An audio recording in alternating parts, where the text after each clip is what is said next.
I'm gonna make some spaghetti sauce. So I'm gonna go through and cut up all these, throw them in my blender, and with some of the tomatoes, I'm gonna throw in some of these carrots, because otherwise the carrots are too thick to blend up without any liquid. Spaghetti sauce. I have one thing blended up in here. 5 cups of tomatoes and carrots so far. I had, I don't know, 5 carrots in there. So now I'm filling this, but I wanted to show you, this is shredded spaghetti squash that I harvested earlier in the year from the garden. So this recipe doesn't actually call for spaghetti squash. My salsa recipe does, but I'm like, why not? It's just more vegetables than that we're having in there. So it is frozen right now. I just pulled it out. So I'm going to put it in here just to kind of break it up a little bit. And then blend that and see how that goes. Okay, so here it is all blended up with the spaghetti squash and the tomatoes. And so for people that need measurements on stuff, my spaghetti sauce recipe doesn't actually have a measurement on the tomatoes. So I just kind of go off of my pan and how much fits in there. So right now with the spaghetti squash, the carrots, and tomatoes, I'm at 9 cups of liquid or material or whatever you want, because it's not totally liquid. Now the next thing is the recipe calls for onions, and I don't have any fresh onions right now. So these are some that I'd gotten earlier in the season and froze from a jar. So the recipe calls for 6 or 7 small onions. So I'm going to do probably half of this. And I'm just going to throw it in here and have them blend it up some too. So that fills that about halfway. And then this I'll just throw back in the freezer, put in a different bag. So I'm going to put some more tomatoes in here, cut off these bad spots, put some more tomatoes in there so it has a little bit of liquid. And then blend this, and then I think I'll probably, I need to go through and find riper ones. I'll probably be done with my tomatoes then after this blender full. Okay, so here's just a note. I just blended my onions in with this because they were frozen. If you're using fresh onions, I would probably just slice them up and toss them right in, because you're going to immersion blend all of this as it's cooking down. So especially if you like sauces like a little bit chunkier, I for sure would not blend it in the blender. So this is right now, this last one was like 7.5 cups of liquid. So I would guess you're at probably, let's see, 9. You're probably at like 10 cups of tomatoes, and then your 6 or 7 onions, small onions, and then the spaghetti squash is optional. You can do zucchini, you can do spaghetti squash, or you can just leave it out. So I'm going to leave these basically whole, but just like slice them in half, because then later when we're doing the immersion blending, then they'll slice up or chop up more. So the recipe calls for 6 to 7 large garlic cloves. So you're going to toss those in. It calls for a heaping tablespoon of brown sugar. So that's my 1/4 of a cup measure. I had just pre-measured this out. So here's my real sloppy recipe. 1 tablespoon black pepper.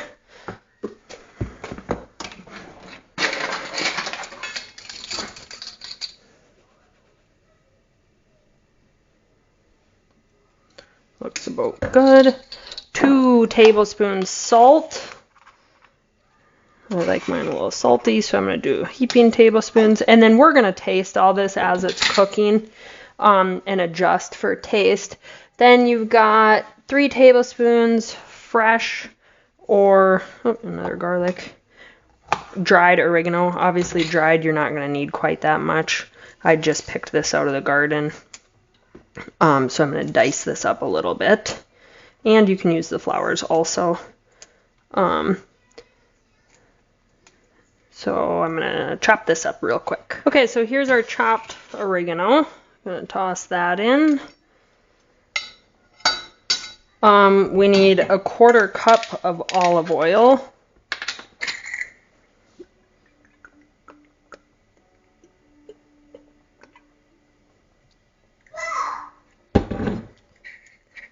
And then it calls for 1 to 2 cans of tomato paste. I'm just going to start with 1. And so this is just your thickener. I've used dehydrated tomatoes before. I've used more carrots to try to thicken it. But this year I have this organic tomato paste, so I figured I'd give that a try and see how I like that. So, oh, we got a little boil coming on.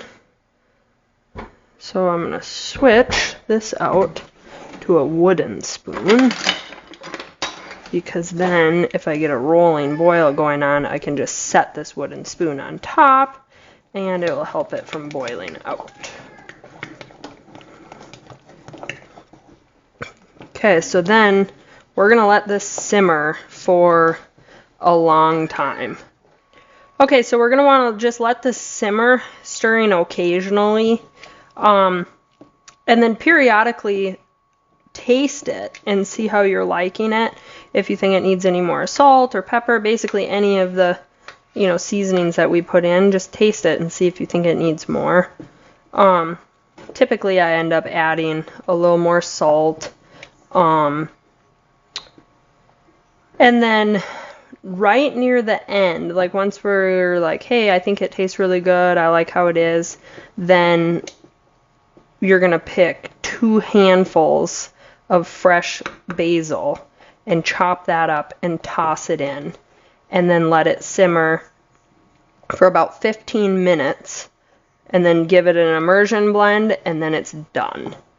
But you don't want to cook that basil too much, because then it cooks all the nummy flavor out of it.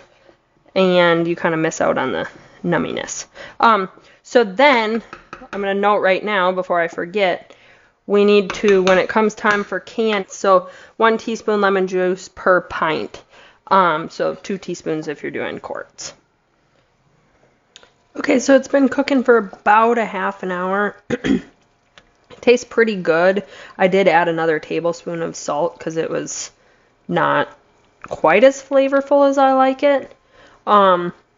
So it says to cook down for 1 to 2 hours. Just to get your flavors to marry all together, and then also to have it be a little bit thicker. So I did raw carrots in this batch, obviously. You can also do canned carrots. The recipe calls for 1 pint of canned carrots without the liquid, because obviously it'd make it real runny. Or just fresh carrots. And so obviously I did, about 4 or 5. And then I haven't immersion blended it yet. I think because I blended everything beforehand, I'm not going to do the immersion blender until I put the basil in, because obviously the only chunky thing right now is the garlic. But typically, if I hadn't blended everything beforehand, you would have your chunks of, if you did canned carrots, you'd have your chunks of carrots in here. You'd have chunks of onion. And so that would have to get blended up. But the way I've done it, obviously everything's blended right now. So, you can do it either way. You can do it where everything's in the blender beforehand, or or you can immersion blend it as it's cooking down. Obviously it still tastes the same at the end. So, yeah. We're going to let this cook down a while longer. Here's the basil I just picked from the garden, and a lot of mine had gone to seed, but you can just do the flowers on it too. So I'm just going to put all this in. I didn't chop it or anything because you're going to do the immersion blender. So then just toss that in, mix it in, and then I'm going to set the timer for 15 minutes. So this is only cooked down right now for an hour roughly, but I felt like it was pretty thick already and I liked the flavor of it, and so that's why I'm like, I'm just gonna add the basil in.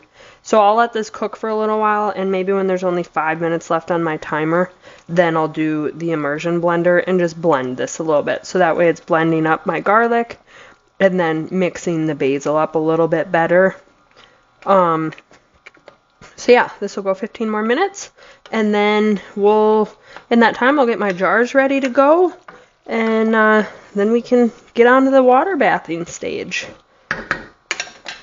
Alright, so there's 5 minutes left on the timer, so I'm going to just immersion blend now, see if we can get these garlics blended up.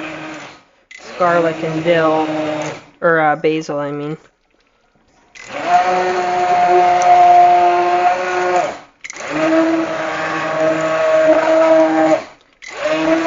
You can see how nice and thick it is.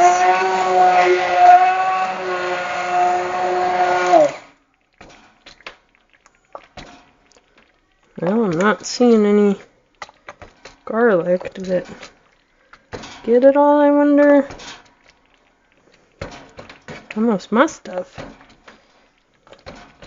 Ouch.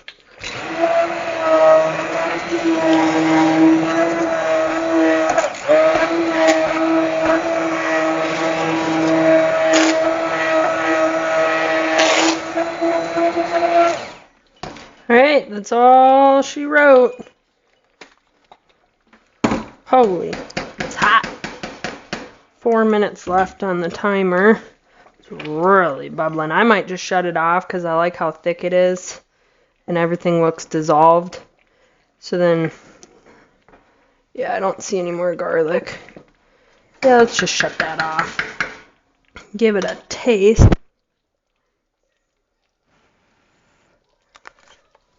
Yep, tastes good. Okay, so I have 1 teaspoon of lemon juice in each of these jars. So we're just going to put this sauce, fill these jars up. And I opted to do pints because a lot of times a quart is just kind of a little much for us. So I'll still do quarts, but this one kind of cooked down quite a bit, and so I figured why not start with pints, do a batch of pints, and then my next batches I can do some quarts, because thankfully I have a lot of tomatoes this year, so I should be able to get pretty well stocked up on spaghetti sauce and salsa, and I would like to do homemade rotel this year with some of my chili peppers and tomatoes. So maybe next week I can get around to making some salsa and do a little salsa video. And then if I end up doing the rotel, I'll do a little video on that also. And then who knows, depending on how much tomatoes we get, I might end up doing a small batch of ketchup and maybe even some tomato juice. So we'll see what ends up coming out the rest of this season. So might have to get the spatula and scrape this. Looks like I'll get about a half pint also, which I might just save that and use that for something fresh. Okay, so jars are full. Wipe the rims. And based on how much we ended up with, I think I would maybe do like 12 cups of tomatoes plus your onions, and then if you use spaghetti squash or not. Just because I only ended up with 6 full pints and then that partial one. So I think 12 cups of tomatoes would be really good. Okay, so lids, rings put on finger tight. Fill your canner. Holy cow. Could have done a lot more. But this is fine. So then you're going to process these. So it starts boiling, do it for 35 minutes for the pints. You're going to do for 45 minutes for quarts. It's been boiling away. I only have 18 minutes left on the timer. I have it down to medium-low heat now. All right, the moment we've all been waiting for. Ooh, they're done. Oh, time for them to come on out of here. Sure is exciting. I've been waiting all season to restock my tomato sauce, spaghetti sauce. I just heard one jar. There we go. Popping like nuts. That's the fun thing about processing in boiling water baths is they seal really quick usually. I think they've already all sealed. There it is, all done.